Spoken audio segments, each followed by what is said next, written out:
Okay, this is Hawaiian Sovereignty. Hawaii is an archipelago in the Central Pacific and a U.S. state. The overthrow of the Hawaiian government and Queen Liliuokalani, and the subsequent annexation of Hawaii by the U.S. is a topic of much debate. The long-standing impact of colonialism and U.S. imperialism is extremely relevant in the former island kingdom and is visible today more than ever. So the main cause behind the independence movement was the 1893 coup d'etat. Christian missionaries and sugar barons and pineapple growers, specifically Sanford B. Dole of the Dole Fruit Company, arrived in Hawaii, and on January 17th, 1893, an organization of those plantation owners performed a coup d'etat by surrounding Iolani Palace in Honolulu and taking the Queen captive with the help of U.S. Marines. On July 7th, 1898, Hawaii was annexed by the U.S. President Grover Cleveland stated to Congress that this is nothing less than an act of war. He demanded that Hawaii be returned to the Queen and its people immediately. The past and present interests in the issue. After her capture, Queen Liliuokalani wrote and petitioned extensively for the return of her nation. She composed poems and songs of hope for her people that are still sung and recited today, the most popular being Aloha Oe. The suppression of Hawaiian culture through boarding schools meant to westernize Hawaiians, and the outlawing of the Hawaiian language, very similar to the suppression of indigenous people and culture here on the mainland, was also a large motivating factor. Also, the bombing of the sacred island of Ka'uhulawe, fruit plantations, and the destruction of native wildlife and plants, and much, much more.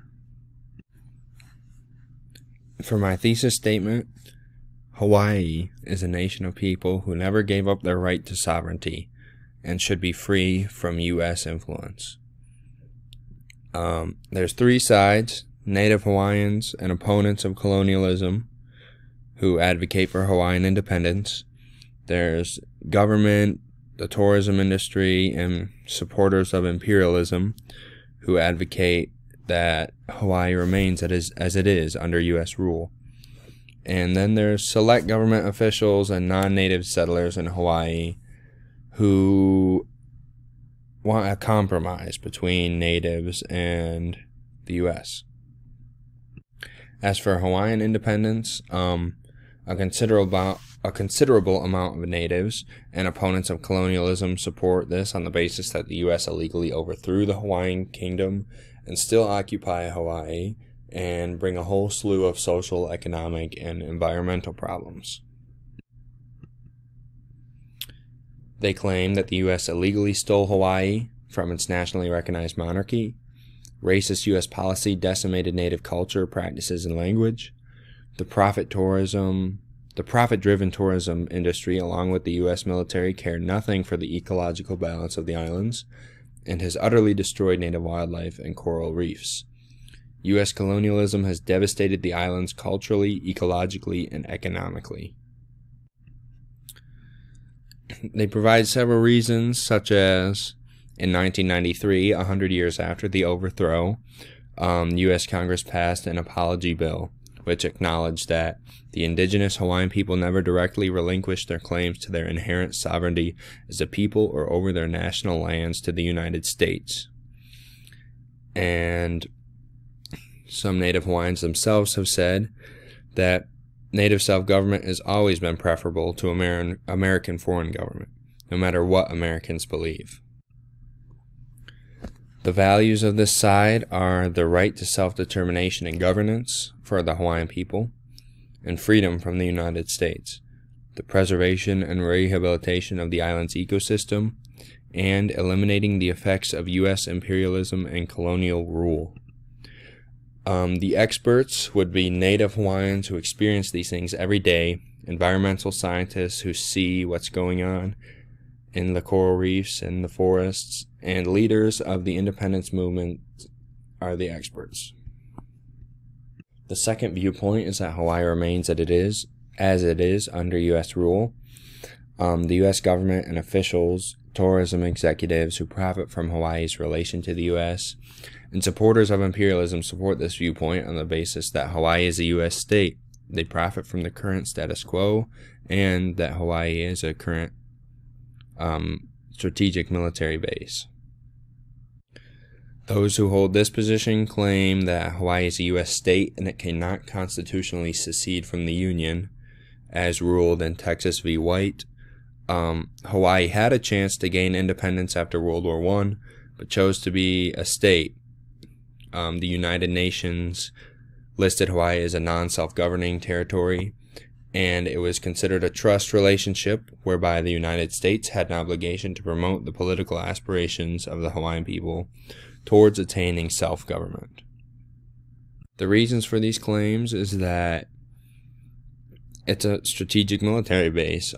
It sits about 2,000 miles from San Francisco, giving the continental 48 some protection. The pineapples and sugarcane are two valuable products that Hawaii exports, and people make a lot of money from that. 90% of the voters approved the Admission Act when Hawaii became a state in 1959. Their main values are maintaining U.S.-held territory, the economic well-being and business opportunities available in Hawaii, and having access to Hawaii's strategic location in the Pacific. Entrepreneurs, investors, the government, Hawaiian representatives, Hawaiian and non-Hawaiian residents who wish to remain as a state have the most power and are the experts on this issue. The third viewpoint is a compromise between the U.S. and Hawaii. Hawaiian and non-Hawaiian residents who wish to stay in the U.S. and the representatives from Hawaii who support this viewpoint on the basis that an independent Hawaii is too radical and they don't believe it will work. The reasons for these claims, one being the Akaka Bill, which goal was to recognize Native Hawaiians as indigenous people of the United States, just like Native Americans are here. So it would be like the Seneca Nation or the Hawaiian Nation.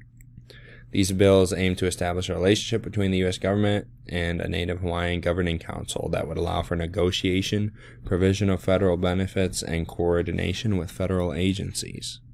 The values of this side are a positive and continuing relationship with the U.S., fair treatment of Native Hawaiians, recognition of Native Hawaiians as an indigenous population like the tribes of the mainland.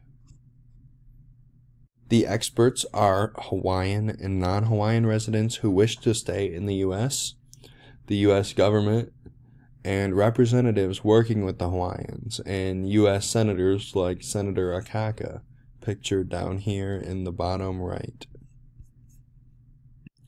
The similarities include that all parties want what they think is best for Hawaii, and it's generally agreed upon that any further action should be carried out peacefully. Pro-independent supporters want full secession from the U.S. Supporters of compromise wish to keep up good relations with the U.S., but still want compensation for the unfair treatment of Native Hawaiians. Supporters of the status quo oppose any and all questions or ideas of Hawaiian independence. My opinion is that Hawaii should break away from the U.S., whether they allow it or not. The illegal coup in 1893 was an act of war, and the cruel and horrific treatment of the Hawaiians under U.S. imperialism can be described as nothing less than genocide. Hawaii is a nation of people who never gave up their right to sovereignty, free from U.S. influence. There are many sides to this debate, but that is the side that I believe in. Return Hawaii to the people from whom it was stolen from. Thank you.